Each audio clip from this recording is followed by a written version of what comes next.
The apprenticeships change year on year, however the norm at the moment is around 2 mechanical fitting apprentices and 2 electrical, and that's industrial electrician apprenticeships, and 2 production apprenticeships, which is actually a bespoke apprenticeship scheme that we created for here.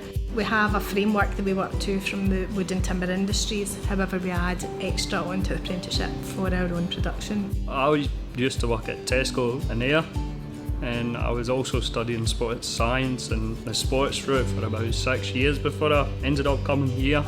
I was at college just before I started in here. I was also working part-time. I'd kind of just been working at home. I live on a farm, so just kind of been doing some of that for a while, and then I seen the apprenticeship advertising and I thought it would be a good opportunity. So we go to Ayrshire College learning PEO, which is Performing Engineering Operations. It's like all aspects of engineering.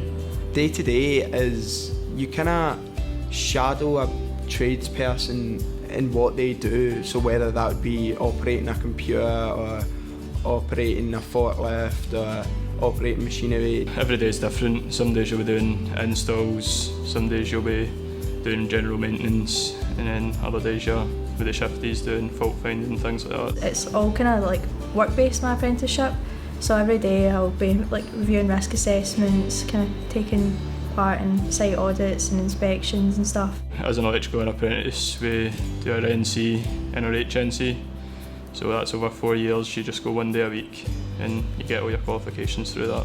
You're getting paid to learn at the end of the day, so that's always a benefit. You're not ending up in student debt or anything like that, so it's all helpful. And you're obviously learning from experienced tradespersons that can show you everything you need to know. Academically as well, I've learned a lot of skills. I've gained a lot of confidence working with computers, Word documents, spreadsheets, talking, core skills at the college.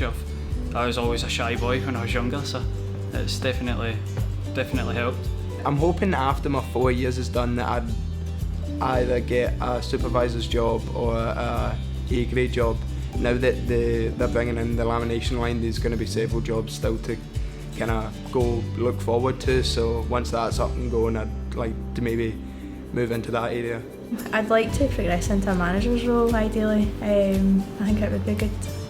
After my apprenticeship, I will be going on to being a day shift fitter.